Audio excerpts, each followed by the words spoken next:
नमस्कार मंडळींनो. आज मी इल्लेलो आहे आमच्या काजूच्या बागेत. तर माका खाऊचो होतो काजीचो म्होवलो, पण त्याच्या आधी आमका काय गावला ह्या तुमका दाखवते. चला तर ता जाऊन बघूया आम्ही. काजीत गेल्यानंतर आणखी काय गावताला, ओले काजू मो तेच तुमका दाखव घाललंय मी. आता हे ओले काजू काढून घेऊचा तरी काम करतय, नाहीतर म्हणतले काय काम जमणार नाही हे का.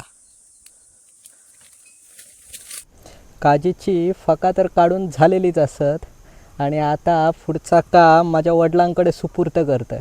कारण माका तर फक्त खाऊचाच येता, करूचा काय तर येणार नाही. आता ह्या वल्या काजूंका मधून चिरून घेतले. चिरून सगळे झाल्यानंतर त्यातले आम्ही गर काढून घेतले. ह्याचो चीक पण हाताक लागताच, तसेच हात पण खराबच जातात. पण खाऊचा म्हटल्यानंतर त्याका काय इलाजच नाही असा.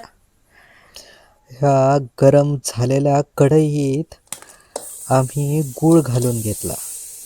गूळ घातला खरा, पण आग झालेली जास्त, त्याच्यामुळे धूर भरपूर इलो. आणि गूळ सगळा आटवून घेतला. आटवून घेतल्यानंतर भुतूत घातले आम्ही ओले काजू घातले आणि सगळे मस्तपैकी ढवळून घेतले. ढवळून झाल्यानंतर भुतूर घातला थोडासा खोबरा, कारण जास्त गोड झाला तर म्हणा. खोबरा घेतला ढवळून आणि सगळं काजीचं म्होलो एका केळीच्या पानार घातलं आणि आमची स्वादिष्ट रेसिपी झाली तयार.